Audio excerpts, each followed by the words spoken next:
Die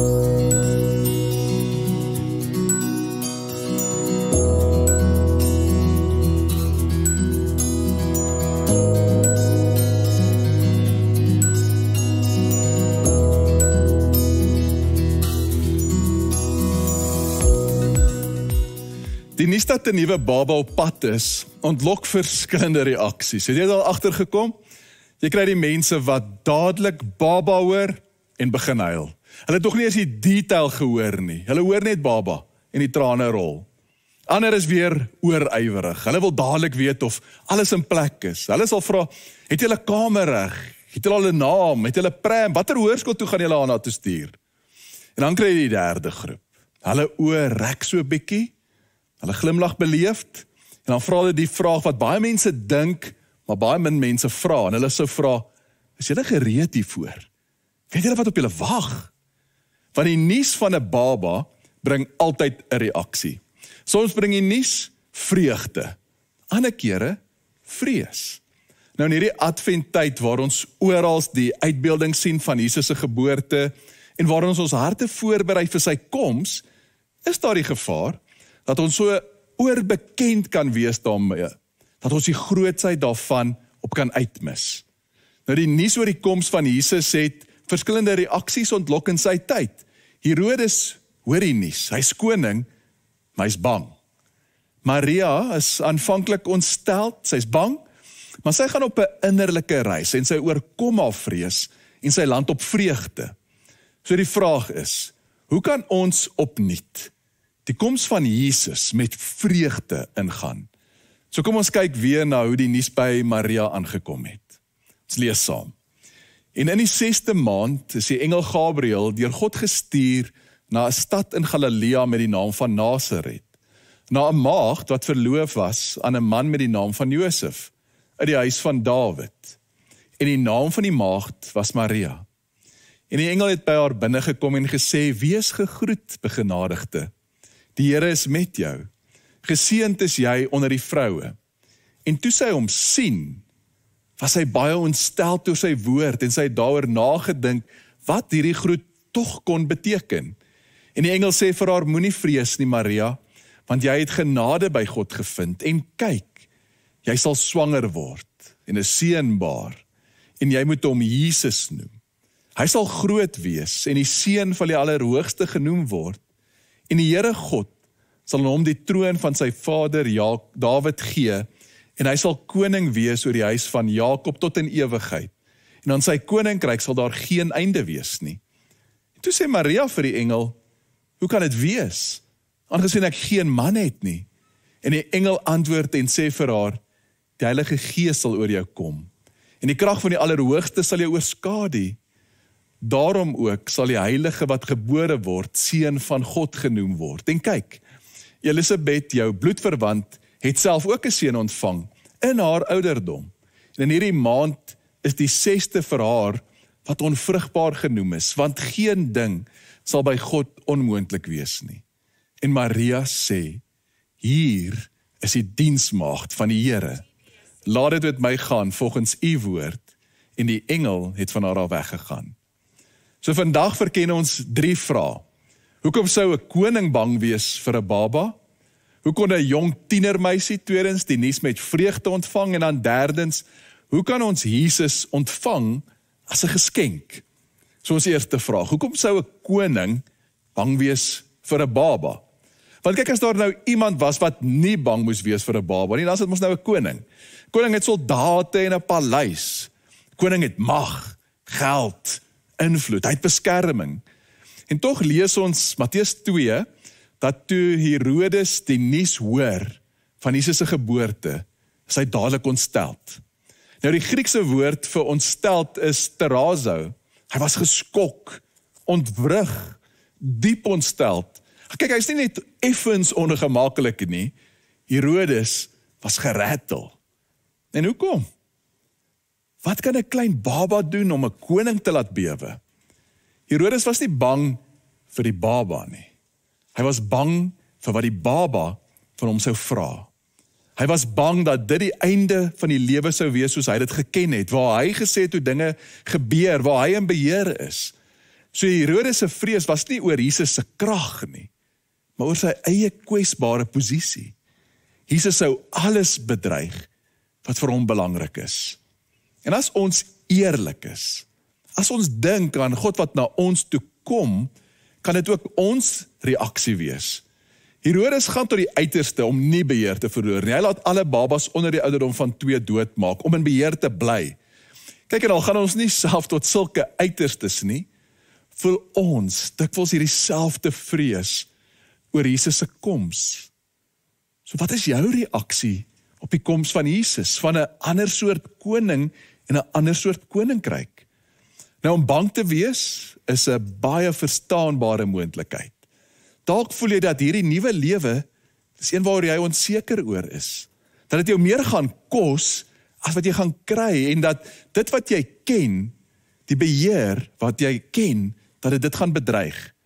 En dis die waarheid. Ons vrees nie die baba nie. Ons vrees wat die baba van ons gaan vra. En jy leef dalk met Herodes se vrees sonder om dit so te noem. En om die vrees te verdryf, maak jy dalk jou lewe so vol om dit net een kant toe te stoot. So te midde van 'n besige Desember, met vol kalenders en begrotings wat sweet, familiedinamika wat bestuur moet word, kom die Here opnuut met hierdie uitnodiging. Maak plek vir 'n nuwe koning. Maar hart wat reeds oorvol is, vir so 'n hart voel selfs goeie nuus, dikwels soos 'n bedreiging. En so is Herodes dan nie anders as ons nie. Hy's 'n mens. Hy's die stem in ons wat sê, ek wil Jesus hê, maar ek wil in beheer bly. En dit waaraan jy vashou met gebalde vuiste, is juist dit wat jou kan weerhou van die grootste geskenk wat God vir jou wil gee, homself.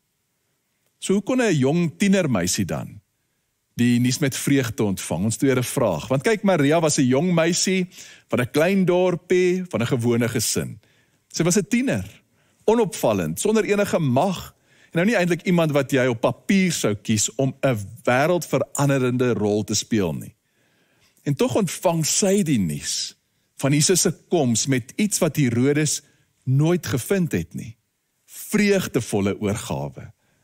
Nou kyk, Maria moes self eers op 'n innerlike reis gaan om daarby uit te kom. En ek hoop dat haar reis vir jou iets van 'n padkaart kan wees om self, dalk vir die eerste keer of opnuut, die nuus van Jesus se koms met vreugde te kan ontvang. Jy onthou, die engel groet Maria en hy sê, wees gegroet, begenadigde, die Here is met jou, jy is geseënd onder die vroue. En dan is haar eerste reaksie baie menslik, baie natuurlik. Sy is ontsteld. Sy dink, watter soort groet kan hierdie wees? Jy sien, Maria se geloof is nie oppervlakkig nie. Dis 'n geloof met vrae, eerlike vrae. Dis 'n geloof wat dink, dis 'n geloof wat voel, dis 'n geloof wat vra, maar hoe kan dit wees? Nou ek het die voorreg om dikwels met mense in geestelike gesprekke te wees oor hulle geloof. En dan dikwels kom hulle worsteling met hulle geloof op. Iemand sal soms groot goed neersit oor dit wat vir hulle moeilik maak om te glo, oor hulle teleurstellings, oor hulle pyn, hulle vrae, selfs hulle twyfel. En dan soos sy haarself hoor en reflekteer hieroor, sal sy baie keer retireer en dit een kant toe skuif en sê, maar ek mag dit nie sê nie. Ek moet seker maar net glo. Maar weet jy wat sien ek? Dat die onbeantwoorde vrae in die spasie tussen ons en die Here bly hang.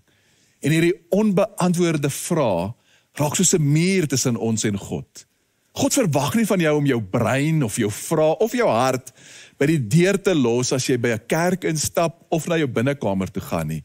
God verwelkom jou vrae. Hy het toe Job alles verloor en hy vra ook in pyn en sy woede na die Here toe gooi, toe stap die Here nie weg nie. Hy engage met Job. Jy sal onthou dat Jesus gesê het, toe mense kinders na hom toe bring, om deur hom geseën te word, die disippels hulle wil wegwys. Onthou wat het Jesus gesê? Dat aan hulle, aan kinders, behoort die koninkryk van God. Nou, dat kinders kan 'n ander soort lewe betree. En jy weet wat waar is van kinders? Hulle vra baie vrae. Nou op al ons vrae, gaan ons nie altyd antwoorde kry nie. En dit is so. En sommige dinge is net bo ons vermoë, bo ons begrip. Of sommige van ons vrae gaan ons dalk antwoorde kry wat ons nie wil hoor nie. Maar ek wil jou uitnooi, uit my hart uit. Moenie dat die vrae wat jy het, jou weerhou om die grootste geskenk van God wat mens word, tussen ons kom woon, wat jou deur Jesus se lewe en sy dade wil wys hoe hierdie nuwe lewe is. Moenie dat jou vrae jou weerhou nie. Bring jou vrae aan die Here, soek en jy sal vind.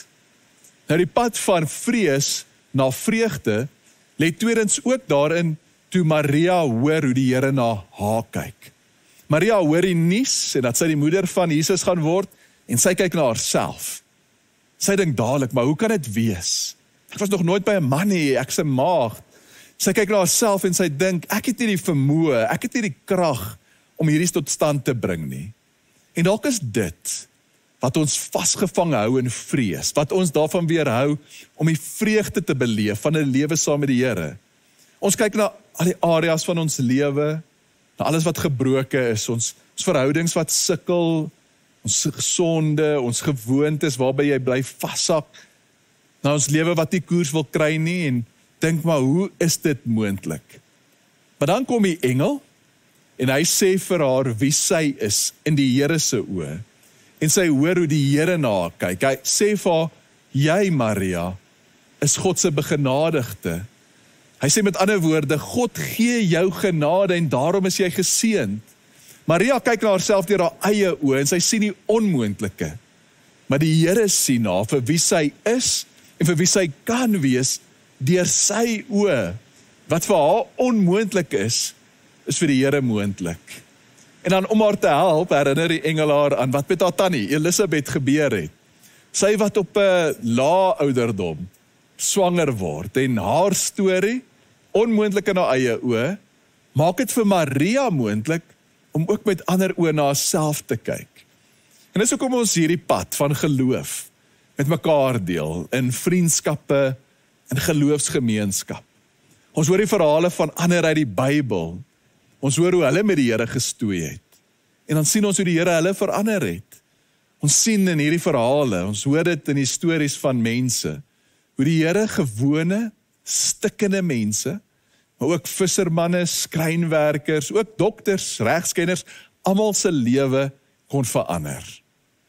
En dan, daarins neem Maria 'n groot sprong om van vrees na vreugde toe te gaan, deur vir die Here ja te sê, of om ja te sê in oorgawe. En dis die groot verskil tussen Herodes en Maria. Herodes vra, wat gaan hierdie baba van my wegneem? Maria vra, Here, hoe gaan U hierdie baba in my laat groei? Kyk, Herodes klou vas. Maria maak oop. Dan sê sy die woorde wat alles verander. Sy sê, kyk, ek is die diensmaagd van die Here. Dat het met my gaan volgens U woord.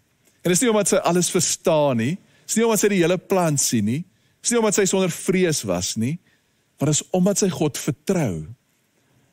Het herinner my aan 'n oomblik in my eie lewe.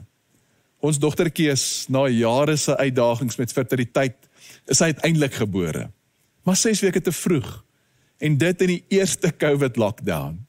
So ons kan as ouers, een ouer 'n dag, elke dag 'n uur by haar gewees het. En soos ek die geleentheid gehad het om haar vas te hou, hierdie klein brose dingetjie, het ek so magteloos gevoel.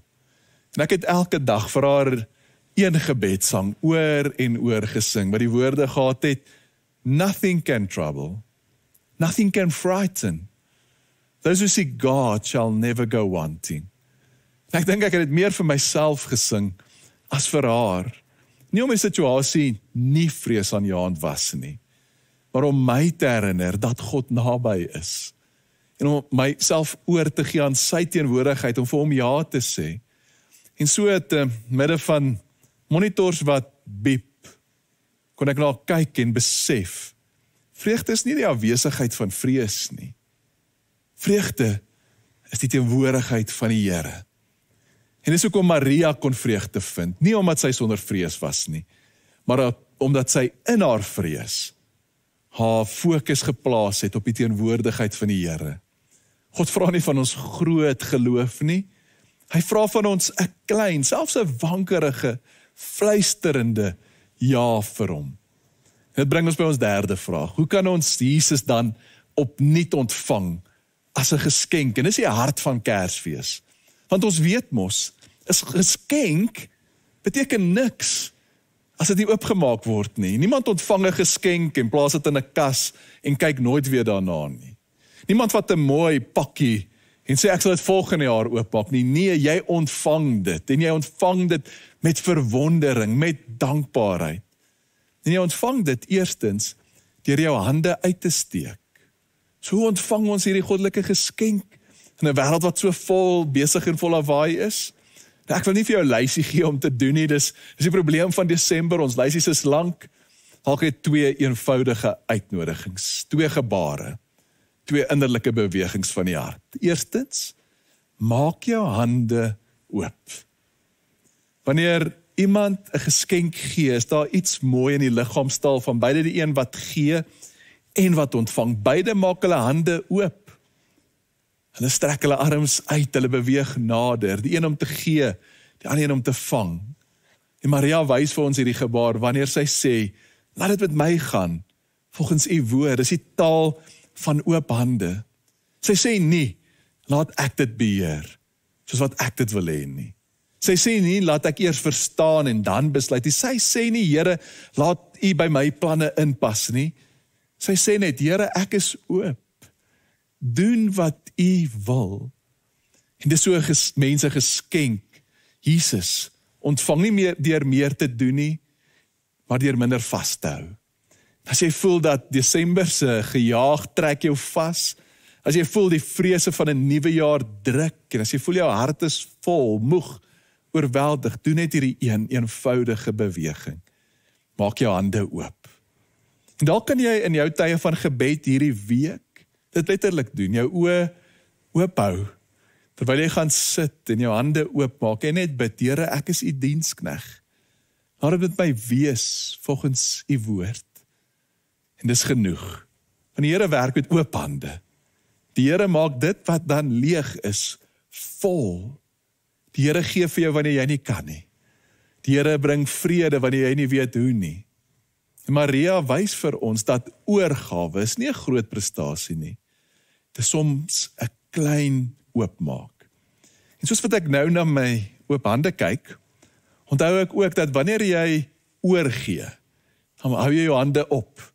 Jy wys, ek is nie gewapen nie. En dis hoe ons hierdie geskenk van Jesus kan ontvang met oop hande.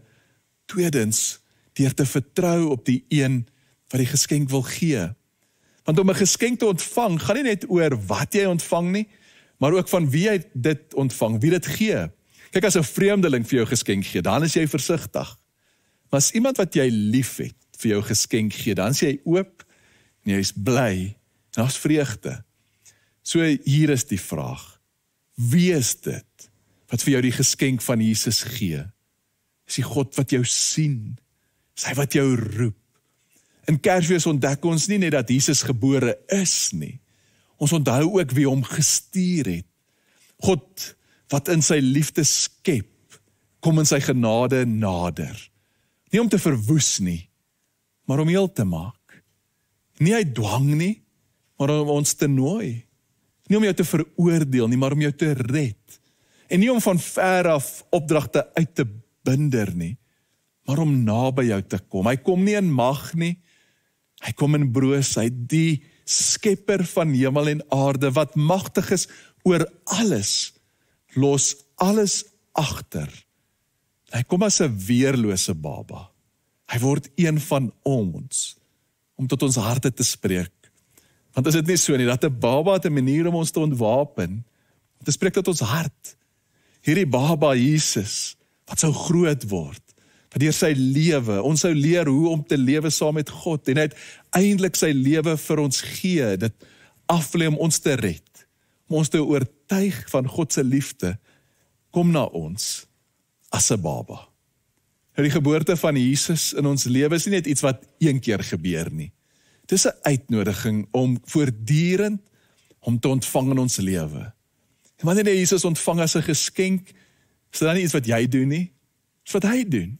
Dis hy wat werk, is hy wat genees, wat jy wil nuut maak, jy wil vorm, wat jy wil laat groei, jy wil nuut maak en lig bring. En so staan ons vandag tussen twee mense, Herodes met vrees, en Maria met vreugde. Dis dieselfde nuus, maar daar's twee reaksies. En die vraag is, watter reaksie leef in jou? Dis die vrees van Herodes, wat in beheer wil bly, wat bang is wat die baba, wat Jesus jou gaan kos. Daardie deel wat bang is vir verandering. Daardie deel wat dalk nog nie God se goedheid vertrou nie. Of kan jy ja sê? Vir die pad van Maria, wat te midde van haar eerlike vraag, met 'n stem dalk wat bewe, ook wil sê, Here, laat dit met my wees, volgens u woord. Mag ons in hierdie Kersseisoen, wanneer families by mekaar kom, dalk is daar ook 'n baba, of dalk is, wanneer ook al jy weer 'n baba sien, mag jou hart opnuut vervul word, met die potensiaal van vreugde, soos wat jy plek maak vir hom in jou hart. Kom ons bid saam. Here Jesus, u het na ons toe gekom as 'n baba, broos, weerloos, sodat ons nie bang hoef te wees nie. Here, help ons om in hierdie tyd ons harte vir u oop te maak. Help ons dat ons vrees wegsmelt, sodat ons met oop hande kan kom en soos Maria kan sê, Here, laat dit met my gaan volgens u woord. Here, en soos wat ons vir die ja sê, mag ons die vreugde van 'n lewe saam met u beleef, 'n vreugde wat bly groei, 'n vreugde wat staande bly, selfs te midde van swaar en donker in ons lewe. Ons wil ons hoop op u plaas. Kom, Here Jesus. Amen. Ontvang die seën van die Here, die genade van ons Here Jesus Christus, die liefde van God ons Vader, en die kragtige teenwoordigheid van sy Heilige Gees is en bly met jou. Amen.